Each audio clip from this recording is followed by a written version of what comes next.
You wake up when your body is ready. No alarm, no schedule, no place you need to be. You sit up, stretch, and ask yourself one question. What should I do today? For 99% of human history, this wasn't a hypothetical.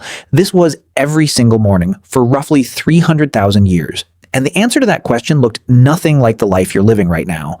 Modern humans spend about 90,000 hours of their lives working. That's roughly 1/3 of your waking existence dedicated to a job. But for the overwhelming majority of human history, jobs didn't exist. No employment, no wages, no boss, no career ladder to climb. So what did people actually do all day? In 1963, archaeologist Richard Lee tracked the daily activities of the Jew/Hwansi people in Botswana, one of the last groups still living in a way that resembles pre-agricultural human life. What he found was strange. Adults spent about 2.5 days a week acquiring food, roughly 17 hours. The rest of the time, they did whatever they wanted. And here's the part that should stop you.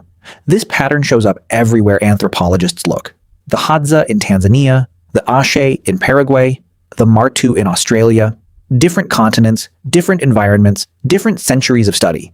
Same result, 15 to 20 hours a week on survival. You probably work twice that. Some of you are already thinking, fine, but that's modern people. How do we know ancient humans lived this way? The answer is in the bones. Compare the skeletons of ancient foragers to early farmers, and the difference is dramatic. Farmers, shorter, riddled with cavities, arthritis in the spine from repetitive labor, dead younger. Foragers, taller, stronger, healthier teeth, less joint damage. Whatever they were doing all day, it wasn't grinding repetitive work. And then there's the evidence that shouldn't exist if survival was a constant fight to stay alive. Art. In 1994, explorers found Chauvet Cave in southern France. Paintings of horses, lions, and rhinos 30,000 years old, rendered with shading and movement, made by firelight deep underground for no survival reason at all. Around the same time period, in Blombos Cave, South Africa, archaeologists pulled out 100,000-year-old shell beads. Someone walked 40 kilometers round trip and drilled holes by hand just to look good. And in Germany, a 40,000-year-old flute carved from a vulture bone with 5 perfectly spaced finger holes. Someone who understood music and spent hours proving it. This is what people did when they weren't finding food. They decorated, they created, they made things beautiful. For no reason except that they could. So let's reconstruct the day. You wake at dawn. The fire from last night is still alive. Someone feeds it. Breakfast is leftovers, eaten together, talking, half planning a day that doesn't actually need planning. Sometimes a small group leaves to hunt or gather. But not every day. If 2 days ago went well, camp might not move at all. Instead, people work on tools. Sharpen a spear. Soften a hide. Not because a clock says so. Because being good at something earns respect. Because making things well is part of being human. When a hunt does happen, it isn't the sprint you see in movies.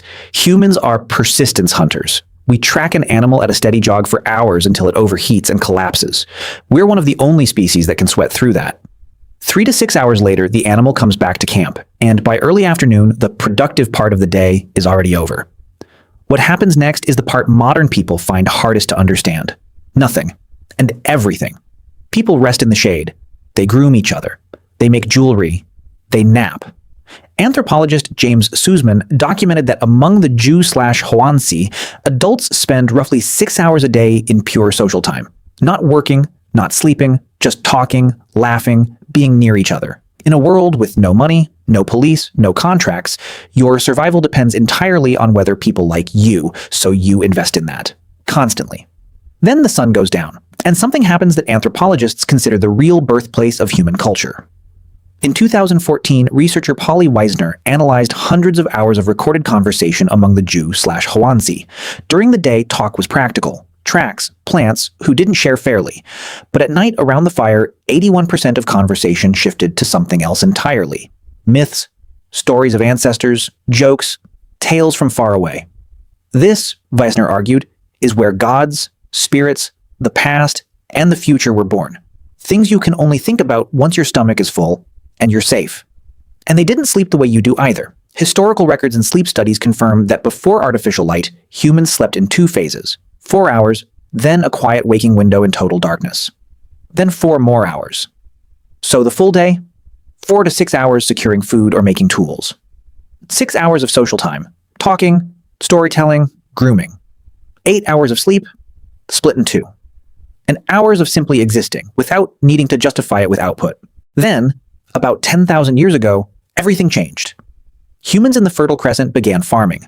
And agriculture is a trap. Not a leap forward, a trap. Farming feeds more people, More people need more farming. Within a few generations, populations exploded, and there was no walking it back. You were locked in, and farming meant real labor. Plowing, weeding, defending crops. The bones tell the same story as before, only now it's undeniable. Early farmers worked harder, ate worse, and died younger than the hunter-gatherers who came before them. But the population kept growing anyway, and with it came specialists, toolmakers, then soldiers, priests, administrators, and eventually, jobs. The idea that your time belongs to someone else in exchange for resources.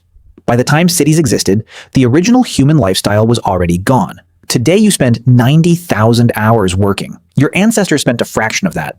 You call waking at 2 a.m. insomnia. They used that hour to think. You chase an idea of success invented by a system that didn't exist for 99% of human history. They woke up already free. Already enough. With nothing to prove. You make art if you can find time after your job. They made art because they had time. We're not a different species, but we traded freedom for food security, leisure for population growth, and time for productivity. And most of us never even noticed the trade happened.